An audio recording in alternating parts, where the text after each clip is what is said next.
Assalamualaikum dan salam sejahtera. Selamat kita bertemu sekali lagi dalam Temu Minda pada malam ini. Dan saya yakin seluruh rakyat Malaysia menunggu tak sabar lagi untuk hari Jumaat ini kerana kita akan membentangkan Belanjawan 2021. Tetapi pada waktu yang sama kita berhadapan dan masih berjuang, berperang dengan pandemik COVID-19.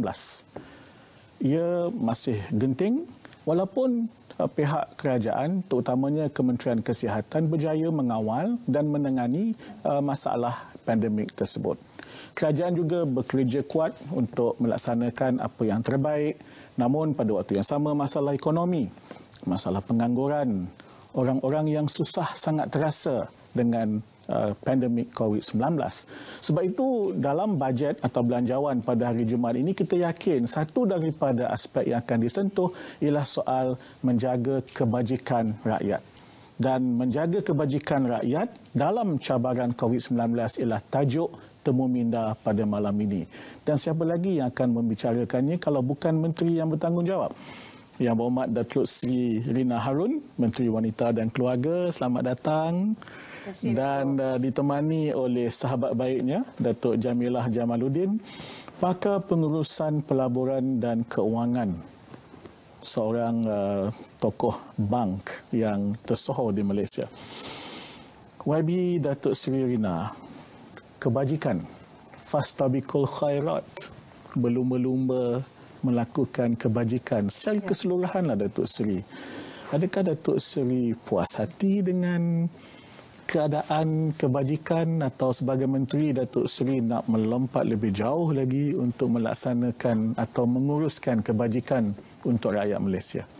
Ya, terima kasih Datuk atas peluang yang diberikan untuk menceritakan tentang hal kebajikan terutama dalam keadaan negara berhadapan dengan pandemik COVID-19 ini.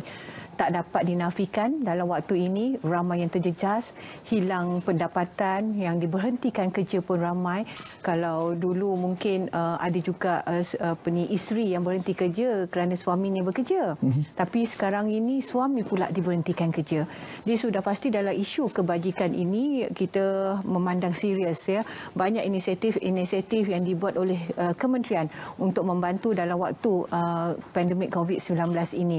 Ia bukan hanya berkaitan dengan kebajikan memberi bantuan, tapi bagi saya di bawah sebuah kementerian ini, walaupun kementeriannya yang menguruskan kebajikan, tapi kita nak bukan sahaja memberi tapi membangunkan dari segi ekonomi, membangunkan keluarga itu supaya kita bukan hanya bagi ikan tapi kita bagi pancing dalam jangka masa yang panjang, mereka boleh membentuk satu keluarga yang lebih baik, sejahtera dari segi daripada pelbagai aspek. Maknanya bukan hanya bagi handout. Ya. Baru-baru ini kerajaan memutuskan untuk meningkatkan garis kemiskinan. Betul. Daripada RM980 satu isi rumah kepada RM2,208. Ya. Dan ini menyebabkan lebih ramai agaknya yang termasuk di bawah seliaan ataupun pengawasan Kementerian Datuk Seri. Macam mana agaknya? Buat masa sekarang ini kita hampir ada 400,000 penerima bantuan bulanan daripada Jabatan Kebajikan Masyarakat. Ya, jadi itu kita mengambil kira garis pendapatan kemiskinan 980. Tapi bila dah ditingkatkan kepada RM2,208, saya menjangkakan bahawa angka ini akan meningkat 3 kali ganda. Maknanya 1.5 juta yang layak memohon dan sebagainya. Jadi walaupun sebelum ini kadar kemiskinan negara 0.4, bila kita tengok bila metodologi itu berubah dan ditukarkan supaya melihat realiti rakyat sebenarnya. Ya, kita bukan hanya kita nak bangga kadar kemiskinan kita 0.4 bawah daripada 1, tapi bila kita revise semula kadar kemiskinan ini kepada RM2,208, kadar kemiskinan kita meningkat kepada 5.6%. Tapi kita sebagai kerajaan yang prihatin, inilah realitinya rakyat yang sekarang ini kita ambil kira dari segi kehidupan, dari segi aspek pemakanan mereka dan sebagainya. Memang saya menjangkakan bahawa akan lebih ramai lagi yang layak untuk memohon dalam program-program bantuan di bawah kementerian.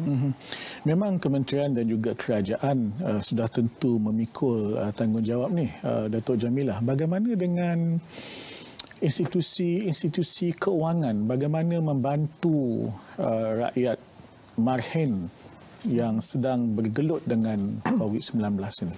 Okey. Kadar kemiskinan ni, institusi keuangan dia punya approach neutral. Walau bagaimanapun dia institusi keuangan akan mengambil targeted approach untuk individu dan syarikat-syarikat yang terjejas dengan COVID-19 ni. Sebagai contoh, mereka telah pun melanjutkan kadar pinjaman moratorium dan juga mereka juga telah memberi working capital untuk syarikat yang terjejas dengan COVID ni. Dan juga sekarang sebab kadar kemiskinan tu dah berubah, dia akan menggunakan data ni untuk chart dia punya targeted approach in future. Adakah ini bermakna misalnya lebih banyak dipermudahkan pemberian pinjaman kepada usahawan atau macam mana agaknya? Itu dah pasti sebab kalau kita tengok, kalau kita tidak beri keutamaan kepada industri-industri yang mungkin ada berprestasi atau berpotensi tinggi dalam menangani COVID ni, contohnya industri-industri yang ada lonjakan tinggi seperti online business, seperti logistik business, seperti FMCG, fast moving goods. Jadi ini adalah targeted approach bagi institusi keuangan pada masa kini. Dia bukanlah kata dia nak melonggarkan dia punya dia punya requirement. Syarat-syarat dia bukan nak melonggarkan, tetapi dia akan tengok the potential for this industry going forward, sebab dia akan juga beri peluang pekerjaan, especially now sebab kita punya kadar pengangguran dah naik tinggi kan. Mungkin dalam lingkungan 4.5 4.7. Jadi kita kena yakin bahawa industri ini, especially industri lestari yang kerajaan dah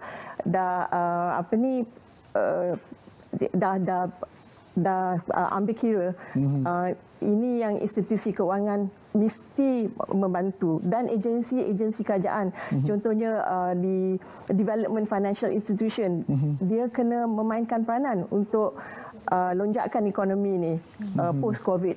Maknanya mempermudahkan proses. Yes, mempermudahkan proses, mempercepatkan proses tu. Yes. Proses, ya. Sebagai menteri yang menguruskan kebajikan lah, cabaran COVID-19 ni, orang bersungut soal tak cukup makanan setengah tempat. Betul atau tidak, itu persoalan yang kedua. Tapi sungutan, kemudian bakul makanan, satu ketika kita kena hentam juga, lambatlah itulah. Macam mana cabaran Datuk Seri menguruskan kebajikan ini? Ya, macam saya kata, ini kali pertama kita berhadapan pada permulaannya. Memang ketika itu kita tak boleh nak jangkakan lagi keadaan COVID ini bagaimana. Kita mulakan dulu dengan pemberian bakul makanan. Ramai yang terjejas, ketika ada juga yang lockdown tempat dan sebagainya yang kita berikan. Kita dah serahkan hampir kepada 1 juta rumah sepanjang tempoh COVID ini, dan program ini masih lagi berterusan. Alhamdulillah, baru ni pun ada sedikit lagi peruntukan yang untuk kita berikan kepada mereka yang terjejas. Dan dalam menguruskan kebajikan ini, dia bukan saja dari segi bantuan keuangan ataupun bantuan makanan, tetapi juga bantuan dari segi psikologi dan dari segi kaunseling. Talian kasih kita pun menerima aduan yang begitu banyak, dan kita wujudkan juga telecounseling, kerana dalam waktu ini bila ada ramai yang terjejas, bukan saja yang terjejas kerana kurang pendapatan, tapi yang duduk di rumah pun selama ni tak biasa duduk di rumah. sekarang ni terpaksa duduk di rumah, work from home. Jadi ini juga dari kita juga berikan bantuan menguruskan dari segi psikologinya, itu juga penting. Kerana bagi saya, sekiranya kekeluargaan, khususnya kekeluargaan ini, ahli keluarga ini, kita jaga keluarga, maka mereka inilah yang sebenarnya dapat menguatkan kita dalam kita menghadapi apa jua cabaran dan juga dugaan. Jadi di awal tadi Datuk Seri ada menyebut tentang bukan sekadar memberi ikan, tetapi memberi pancing. Adakah kementerian mempunyai program-program tertentu untuk melatih usaha wanita ataupun makcik kiah? Betul. Atau macam mana? Boleh kita kongsikan? Dalam tempoh ini, Datuk, ramai yang terjejas pendapatan, ramai juga yang kita terima aduan bagaimana mereka nak boleh menjana pendapatan. Jadi kita adakan juga khusus-khusus secara atas talian, khusus-khusus online. Alhamdulillah ada juga apabila mereka ubah cara perniagaan daripada mungkin secara yang konvensional, yang biasa, kepada online ini, ada nampak perubahan. Sekarang ni ramai yang duduk di rumah, jadi membeli di hujung jari. Ini juga satu mendatangkan pendapatan kepada mereka. Dan selain daripada itu, kita juga membantu mereka untuk merancang pembelanjaan. Sebagai contoh, waktu dalam ni ada moratorium, kita tak perlu lagi bayar pinjaman dan sebagainya. Jadi apa jadi dengan duit tu? Boleh tangguh. Boleh ditangguh. Jadi duit yang ada itu perlu digunakan supaya dia tidak dihabiskan begitu saja, tapi dapat membantu menjana pendapatan. So kita ada juga program-program atas talian, dan tidak lama lagi dalam bulan November ini juga kita ada juga program Zero to Million kepada wanita-wanita, terutamanya ibu tunggal nak ingin cara bagaimana nak memulakan perniagaan. Bukan semua mereka ni ada perniagaan, tapi bagaimana nak memulakan. Jadi kami juga mengambil inisiatif ini untuk membantu. Kita harapkan ada ramai 100,000, kita jangka untuk program ni 100,000 wanita yang akan meminat bersama. Lepas tu diadakan stage, dan kemudian kita ada banyak lagi kementerian lain, dan kita akan salurkan mereka kepada kementerian-kementerian yang tertentu. Datuk, Zero to Million. Yes. Macam mana agaknya kalau dari sudut sektor keuangan lah, macam mana membantu mereka ni dari segi bukan sekadar tadilah bukan sekadar bagikan, tapi memberi pancing. Saya selalu bersembang dengan Datuk Seri. Saya kata Kementerian Wanita ni perlu memainkan peranan lebih. Maknanya peranan yang membaik pulihkan ekonomi wanita dari segi pembangunan lah, development. Jadi sebab sekarang ni kita tengok banyak wanita, ramai wanita dah berkecimpung dalam dunia perniagaan, and dia orang jadi usahawan. Kadang-kadang tu mereka jadi usahawan tu kerana terpaksa, sebab nak tampung keluarga, nak menolong suami lah, dan juga sekarang ramai wanita pun dah ada berpelajaran tinggi. Jadi mereka ni kalau kita tidak ambil berat, kerajaan tak ambil berat, mereka ni boleh menyumbangkan kepada domestic economy. And also, kalau you tahu, dulu saya sebagai banker, saya tahu kalau saya bagi pinjam kepada wanita, they are a very good paymaster. Dia tidak ada kuranglah default rate daripada kaum wanita ni. Mengapa agaknya wanita lebih baik dari lelaki dari segi membayar hutang bank, pinjaman-pinjaman? Mungkin sebab dia punya cara dia manage kewangan tu. Mungkin ada wanita ni dia rasa a bit takut kalau tak bayar nanti pergi court, nanti will jeopardize dia punya future. Jadi sebab itu kita kalau you notice sekarang banyak bank-bank dia adakan pinjaman khas untuk wanita. Even agency, contohnya macam MARA, macam SME Bank, all the development bank, semua dia orang ada pembiayaan khas untuk wanita. Tapi take up rate dia ni masih rendah. Sebab apa? Satu, wanita ni dia kurang dapat pengetahuan tentang financial services ni lah.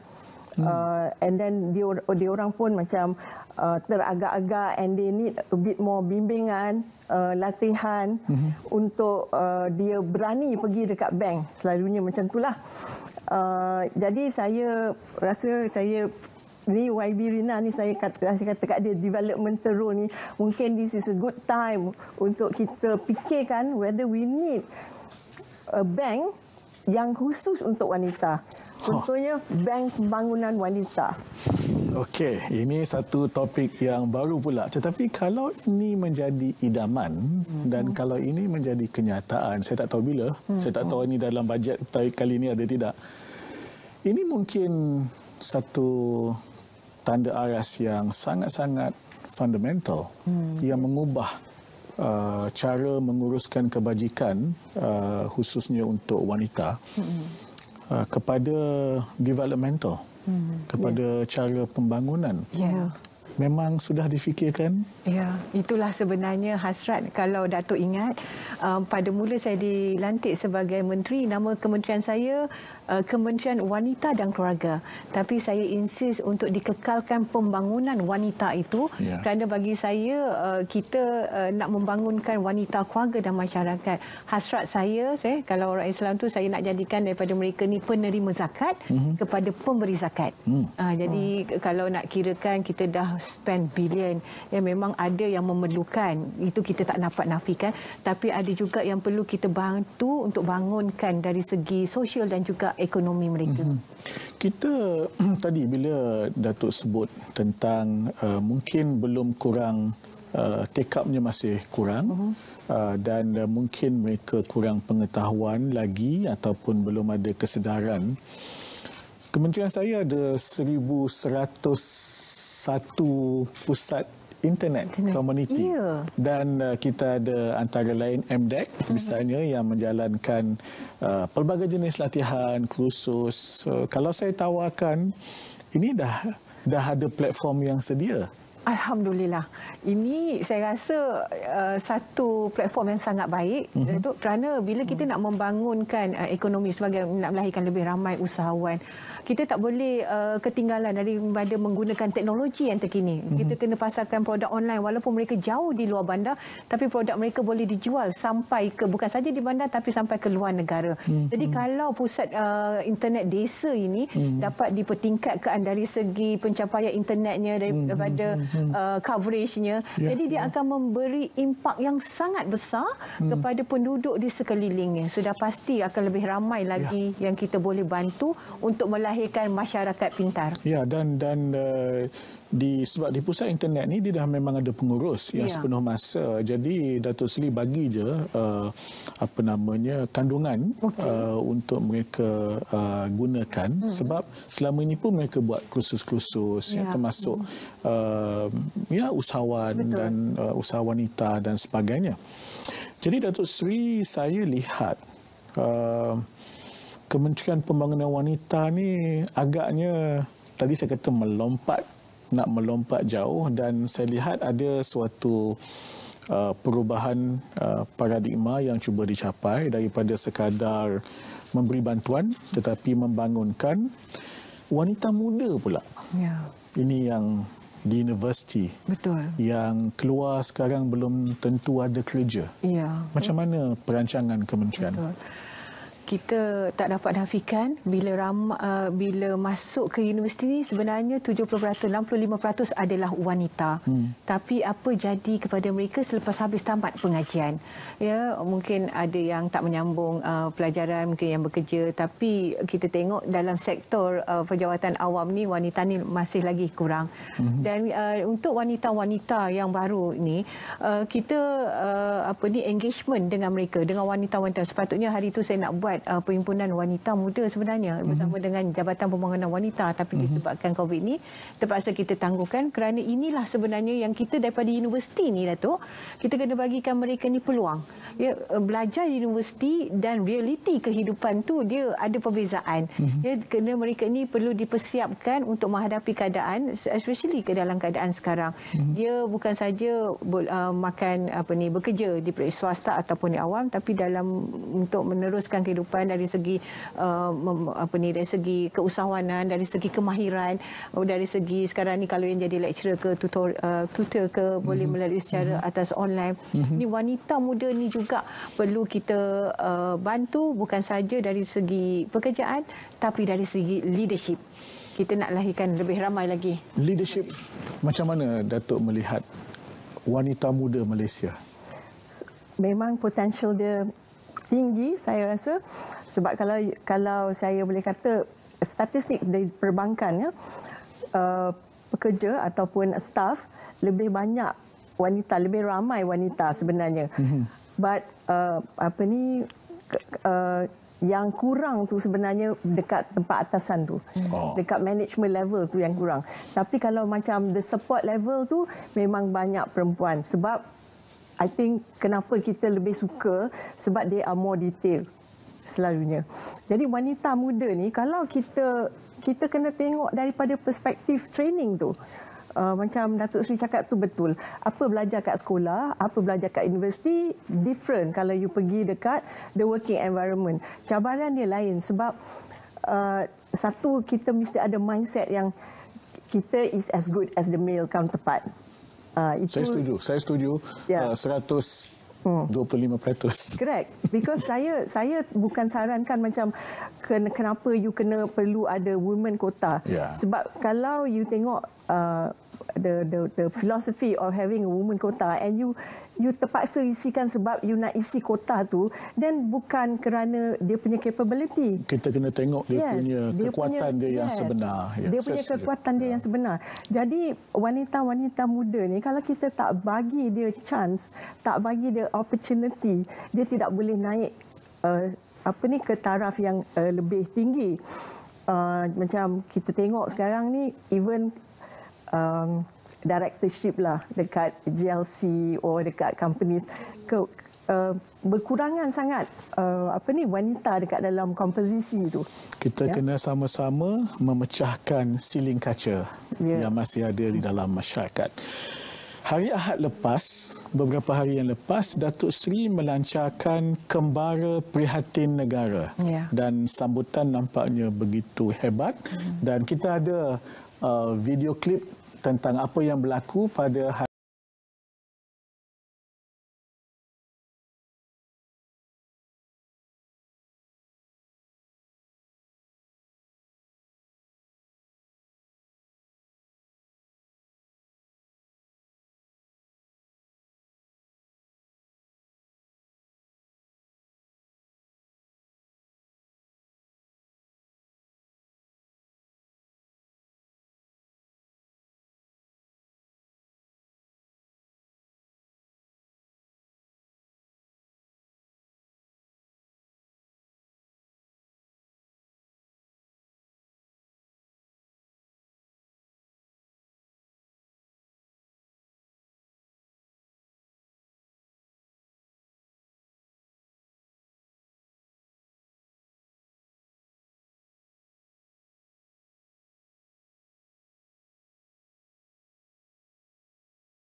Datuk Seri, apa dia di sebalik ataupun matlamat Kembara Prihatin Negara? Kembara Prihatin Negara yang saya lancarkan pada hari Ahad lepas, antara lainnya adalah salah satu inisiatif kementerian untuk turun padang membantu rakyat yang ramai yang terjejas. Saya mendapat respon yang baik daripada syarikat-syarikat swasta yang ingin membantu, ingin sama-sama menyumbang. Bukan saja dari segi bentuk keuangan tapi juga dari segi bentuk barangan untuk menyalurkan bantuan ini.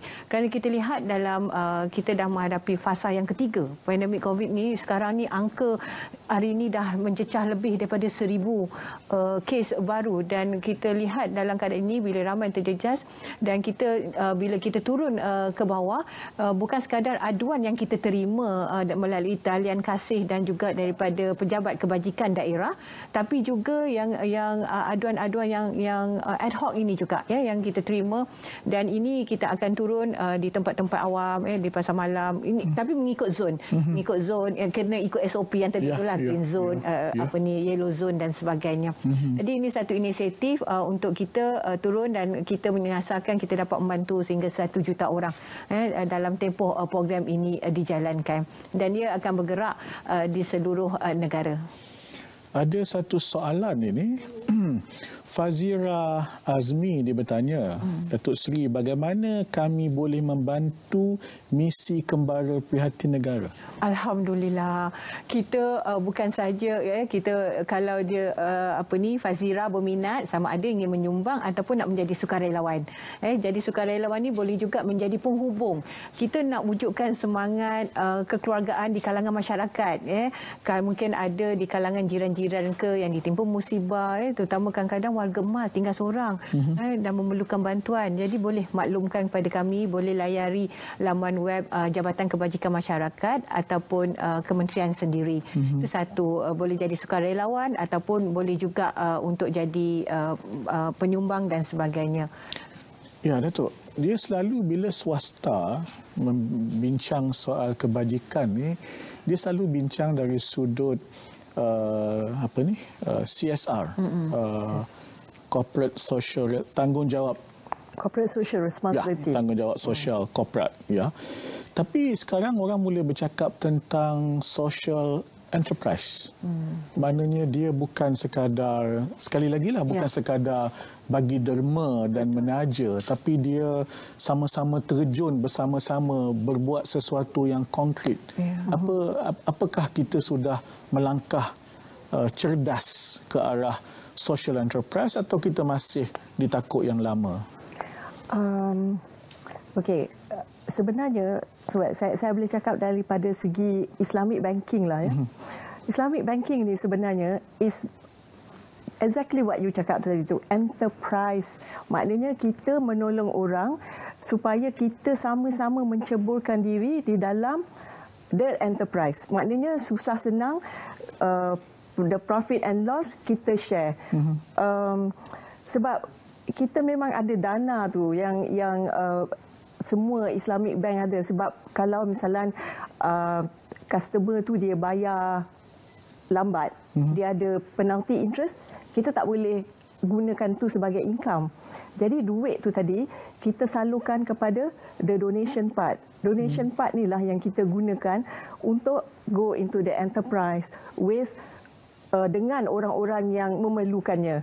Jadi saya rasa kalau kita memperkasakan the konsep Islamic banking ni, sebab sekarang kebanyakan agensi, even DFI, Development Financial Institution, semua dah jadi Islamic banking. Kalau kita memperkasakan benda ni, the objective of enterprise tadi tu, sama-sama jadi entrepreneur tu, profit and loss sharing akan tercapai. Maknanya tadi bukan saja corporate social responsibility. Kalau CSR ni selalunya kita mengharapkan ada tax neutrality, ada tax exemption, tapi ini tak payah sebab duit tu memang ada kat situ. Ya. Soalan lagi ni, Datuk Seri Siraj Jalil. Adakah sebarang inisiatif di bawah kementerian dalam membela kebajikan rakyat yang menggunakan teknologi digital? Ni salah kementerian ke dia tanya? Sila Datuk Seri. Ya. Saya lihat ya sekarang ini apabila ramai yang tinggal di rumah, stay at home, dan kita kena explore lebih lagi kepada ekonomi digital ni. Nak tak nak kita pun nak melahirkan lebih ramai lagi masyarakat pintar, cashless society dan sebagainya. Di bawah kementerian saya ni belum ada lagi that kind of inisiatif, tapi kita boleh mengusulkan kepada kementerian-kementerian berkaitan sebab inilah dia sebenarnya cara kita dalam menghadapi keadaan bukan saja pandemik, ini cara kita menuju ke hadapan ini. Dan kita bergerak sebagai whole of government. Ya, masing-masing kementerian boleh saling bantu-membantu. Kementerian saya digital lah kononnya kita cuba membantu. Baik, soalan akhir. Pengharapan Datuk Seri, saya pun berdebar-debar juga menunggu pembentangan bajet. Betul. Apa pengharapan Datuk Seri?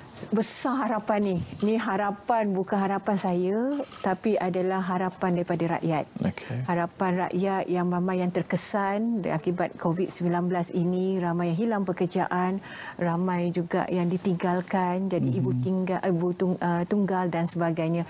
Jadi sebagai menteri yang bertanggungjawab yang menjaga kebajikan, saya mengharapkan akan lebih banyak lagi bantuan-bantuan kebajikan yang diberikan di bawah kementerian saya, bukan saja kebajikan tetapi juga dari segi pembangunan wanita, keluarga dan masyarakat. Dan saya sebagai menteri yang menjaga wanita juga mengharapkan bahawa belanjawan 2021 ini juga adalah mesra wanita. Okay. Maknanya dia daripada keseluruhan kementerian yang lain juga akan ada lebih banyak lagi program-program untuk membantu dan membangunkan wanita. Ya. Jadi saudara, dalam kita berperang dengan pandemik COVID-19 dan kita menunggu pembentangan belanjawan pada hari Jumaat, Kementerian Pembangunan Wanita dan Keluarga cuba membawa suatu transformasi juga dalam kementerian supaya tidak hanya melihat soal kebajikan, walaupun kebajikan itu tetap diutamakan, tetapi mendorong ke arah mengajak melihat kepada pembangunan wanita, pembangunan masyarakat. Jadi bukan sekadar memberi ikan tetapi memberi pancing kepada mereka yang memerlukan. Jadi sekian saja Temu Minda kita pada malam ini. Kita berjumpa lagi pada siri yang akan datang. Saya tinggalkan sesaudara dan sesaudari dengan satu lagi video klip berkaitan dengan kembara prihatin negara. Selamat malam Malaysia di mana jua anda berada.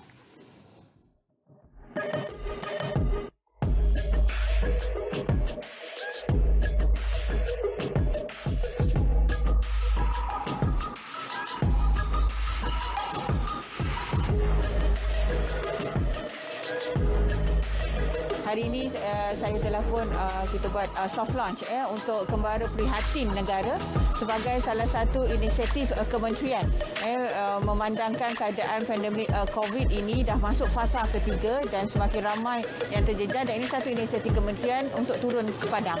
Dan apabila kita turun ini bukan sekadar daripada bantuan yang kita salurkan, tetapi juga kita bawa juga kaunter aduan bergerak. Kita sedia maklum dalam keadaan begini pasti akan ada juga yang memerlukan panduan yang memerlukan bagaimana untuk mendapatkan bantuan daripada inisiatif-inisiatif kerajaan dan sebagainya.